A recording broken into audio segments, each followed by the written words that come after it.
Hello everyone, welcome back to MKS video channel. I hope आप सभी लोग अच्छे होंगे। तो डियर स्टूडेंट, आज हम आपके लिए लेकर आए हैं एकदम टॉप प्रश्न जीके जीएस के। तो चलिए हम अपने प्रश्न की तरफ चलते हैं फ्रेंड्स।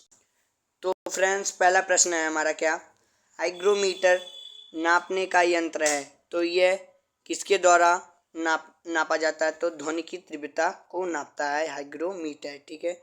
फिर अगला प्रश्न है हमारा दूसरा, प्रश्न नंबर 2, प्रकाश वर्ष द्वारा नापा जाता है। तो प्रकाश वर्ष द्वारा क्या नापा जाता है? तो प्रकाश वर्ष द्वारा आपका क्या नापा जाता है? दूरी को नापा जाता है। ठीक है। प्रकाश वर्ष क्या है? दूरी का मात्रक होता है। फिर अगला प्रश्न है हमारा तीसरा, 1 नैनो सेकंड में होते हैं। तो 1 नैनो सेकंड में होते हैं तो कितने होते हैं? यह नैनो सेकंड कितने का होता है? तो आपका यह होता है 10⁻⁹ सेकंड होता है 1 नैनो में। ठीक है। फिर चौथा प्रश्न हमारा क्या है? चौथा प्रश्न है, 1 एंगस्ट्रॉम में कितने मीटर होते हैं? तो 1 एंगस्ट्रॉम में कितने मीटर होते हैं आपके? 1 एंगस्ट्रॉम में कितने मीटर होते हैं फ्रेंड्स? तो आपके होते हैं 10⁻⁻10 metre. Option number A is the correct option. फिर अगला त्वरण का मात्रक है। तो त्वरण का मात्रक क्या है? मीटर प्रति सेकंड स्क्वायर, मीटर प्रति सेकंड, या फिर न्यूटन, या फिर जूल मीटर है। तो त्वरण का मात्रक क्या है फ्रेंड्स? त्वरण का मात्रा आपका है मीटर प्रति सेकंड स्क्वायर होता है। Option number A is the correct option, metre प्रति सेकंड स्क्वायर होता है। फिर अगला है क्वेश्चन नंबर 6वां है, बल का मात्रक है होता है। तो बल का मात्रक क्या होता है? बल का मात्रक न्यूटन होता है friends. Option number B is the correct option, बल का मात्रक क्या होता है? न्यूटन होता है। फिर इसी प्रकार से अगला प्रश्न है 7वां, ग्रहों के गति का नियम किसने प्रतिपादित किया? तो मतलब ग्रहों का गति का नियम किसने प्रतिपादित किया? केपलर के द्वारा यह नियम प्रतिपादित है। Option number B is the correct option. फिर अगला है फ्रेंड्स 8वां नंबर प्रश्न हमारा क्या कहता है फ्रेंड्स, देख लीजिए। 8वां नंबर है, सूर्य के चारों ओर चक्कर लगाते ग्रह का वेग। तो सूर्य के चारों ओर चक्कर लगाते ग्रह का वेग क्या रहता है? नियत रहता है, या फिर अधिकतम होता है, या जब सूर्य के समीप होता है, या फिर अधिकतम होता है जब ग्रह सूर्य के दूर होता है, या फिर कुछ नहीं कहा जा सकता। तो इसका क्या कौन सा ऑप्शन राइट ऑप्शन होगा? तो option number B is the correct option. यह क्या अधिकतम होता है जब सूर्य के समीप होता है। ठीक है। Option number B is the correct option. और यह नियम कहाँ से निकल के आया था? केपलर के नियम। यह नियम केपलर का 3 नियम है, उसी में से यह प्रश्न पूछा है। ठीक है फ्रेंड। फिर अगला है क्वेश्चन नंबर 9वां प्रश्न है हमारा। 9वां क्या है, किसी पिंड के द्रव्यमान व भार में अंतर है क्योंकि मतलब क्यों होता है किसी पिंड के द्रव्यमान और भार में क्या अंतर होता है? तो द्रव्यमान और भार में क्या अंतर होता है? तो द्रव्यमान परिवर्तनीय होता है जबकि भार स्थिर रहता है। ठीक है। द्रव्यमान स्थिर रहता है जबकि भार परावर्तनीय होता है, या फिर दोनों सत्य है या फिर दोनों असत्य है। तो इसमें से कौन सा ऑप्शन आपका राइट होगा? तो option number B is the correct option, द्रव्यमान स्थिर रहता है। ठीक है। मतलब स्थिर है, वो द्रव्यमान आपका नियत रहता है, जबकि भार परिवर्तनीय होता है। जब भार क्या होता है आपका बदलता रहता है। जैसे आप जल आपका क्या होता है?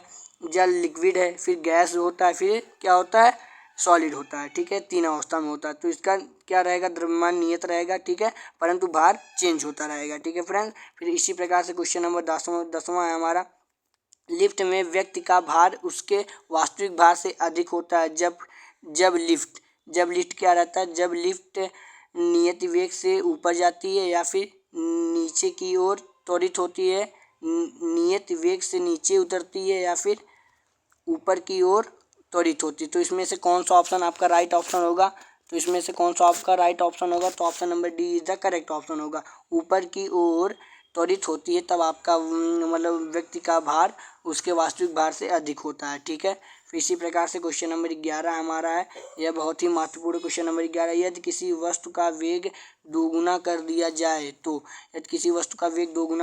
जाए तो संवेग दोगुना हो जाता है, या फिर गतिज ऊर्जा की ओर उठ जाता है, या फिर दोनों सही या फिर दोनों गलत। तो इनमें से कौन सा ऑप्शन करेक्ट होगा? तो इसमें से आपका कौन सा ऑप्शन करेक्ट होगा? तो दोनों सही ही होगा। तो option number C is the correct होगा। ठीक है। Option number C is the right option. फिर अगला है हमारा क्वेश्चन नंबर 12, पहाड़ पर चढ़ता हुआ व्यक्ति आगे की ओर झुक जाता है, क्यों झुक जाता है? थकान के कारण, वेग अधिक करने के लिए। ठीक है। अस्थायित्व बढ़ाने के लिए या फिर धार्मिक मान्यताओं के कारण। तो किसके कारण व्यक्ति झुक जाता है पहाड़ पर चढ़ते समय, तो किसके कारण फ्रेंड्स झुक जाता है? तो ये option number C the correct option. अस्थायित्व बढ़ाने के लिए ये झुक जाता है आगे की तरफ, ठीक है। फिर अगर 13 नंबर प्रश्न है हमारा। 13 नंबर प्रश्न क्या कहता है फ्रेंड्स? जब कोई नाव नदी से समुद्र में प्रवेश करती है तो जब कोई नाव नदी से समुद्र में प्रवेश करती है तो थोड़ी ऊपर की ओर उठ जाती है या फिर थोड़ी डूब जाती है या फिर कोई प्रभाव नहीं पड़ता या फिर ऊपर उठना या डूबना नाव के पदार्थ पर निर्भर करता है। तो इसमें से कौन सा ऑप्शन राइट ऑप्शन होगा फ्रेंड्स? इसमें से कौन सा ऑप्शन राइट ऑप्शन होगा? तो option number A is the correct option. थोड़ी ऊपर की ओर उठ जाती है, ठीक है। नाव क्या होती है? थोड़ी ऊपर की ओर उठ जाती है। तो फ्रेंड्स फिर 14 नंबर प्रश्न है हमारा। ध्वनि का प्रभाव कान में कितने समय तक रहता है? तो ध्वनि का प्रभाव कान में आपके कितने समय तक रहता है? कितने समय तक रहता है? तो यह रहता है 1/10 सेकंड, ठीक है। 1/10 सेकंड के समय तक रहता है। फिर अगला, निम्न में सबसे अधिक विशिष्ट ऊष्मा किसकी होती है? तो निम्न में से सबसे अधिक विशिष्ट ऊष्मा किसकी होती है? जल की होती है या फिर या फिर मिट्टी के तेल की होती है या फिर अल्कोहल की या फिर तांबा की? तो किसकी विशिष्ट ऊर्जा होती है फ्रेंड्स? किसकी होती है विशिष्ट ऊर्जा? तो option number A is the correct option. जल का क्या होता है? बहुत ही विशिष्ट ऊर्जा होती है। फिर क्वेश्चन नंबर 16 है हमारा। जब किसी वस्तु को पृथ्वी से चंद्रमा पर ले जाया जाता है तो इसका क्या मतलब चेंज होता है? इसमें क्या परिवर्तन होता है फ्रेंड्स? क्या परिवर्तन होता है? तो 16वां नंबर का क्वेश्चन का कौन सा ऑप्शन सही रहेगा? तो भार बदल जाता है जबकि द्रव्यमान अपरिवर्तित रहता है। मतलब option number B is the correct option, ठीक है। Option number B is the correct option. फिर अगला है हमारा प्रश्न कौन सा? 17 नंबर प्रश्न है हमारा। क्या आकाश का रंग नीला प्रतीत होता है? किसके कारण?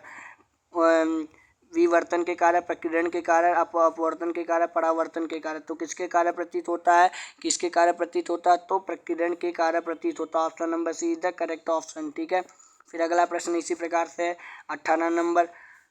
हर्ट्ज इकाई है तो हर्ट्ज किसकी इकाई है? यह किसकी इकाई है? आवृत्ति की इकाई है। किसकी इकाई है? आवृत्ति की इकाई है। Option number A is the correct option, ठीक है friends. Option number A is the correct option. फिर अगला हमारा 19 नंबर प्रश्न क्या कहता है फ्रेंड्स? 19 नंबर। जब सेना पुल को पार करती है तो सैनिकों को एक कदम से मिलाकर ना चलने को निर्देश दिया जाता है, क्योंकि कदम से कदम ना मिलाने के लिए उनको दिया जाता है। ऐसा निर्देश क्यों नहीं दिया जाता है, ठीक है, कि वे लोग कदम से कदम ना मिला के चलें। तो किस लिए नहीं दिया जाता फ्रेंड्स? 19 नंबर का कौन सा ऑप्शन सही होगा फ्रेंड्स? तो option number B is the correct option होगा, ठीक है।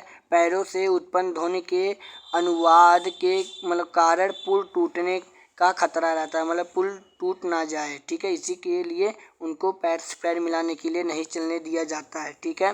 फिर 20वां नंबर प्रश्न हमारा क्या कहता है? 20 नंबर प्रश्न क्या कहता है फ्रेंड्स? निम्न में से किसने और कब लिफ्ट की खोज की? इनमें से कौन किसने और कब लिफ्ट की खोज की थी? तो लिफ्ट की खोज किसने की थी फ्रेंड्स? लिफ्ट की खोज आपकी कौन किया था? किसने किया था? किस सन में किया था? तो जी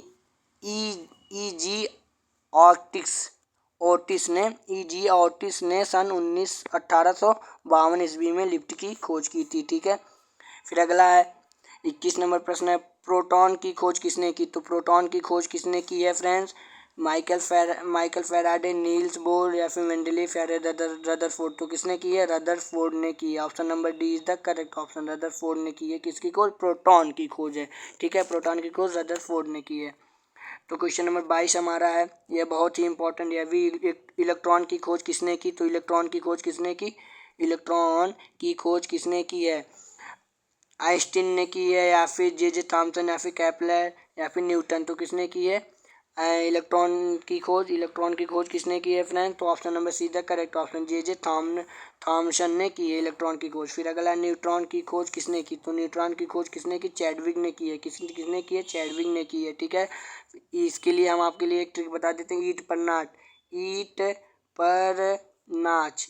नाच एक ट्रिक है। ई से इलेक्ट्रॉन, पा से प्रोटॉन, ना से न्यूट्रॉन, ठीक है। इट्टा से थॉमसन, रा से रदरफोर्ड और चा से चैडविक, ठीक है। ट्रिक हमने बता दिया आपको। आई होप आपको ट्रिक समझ में आया होगा। फिर अगला है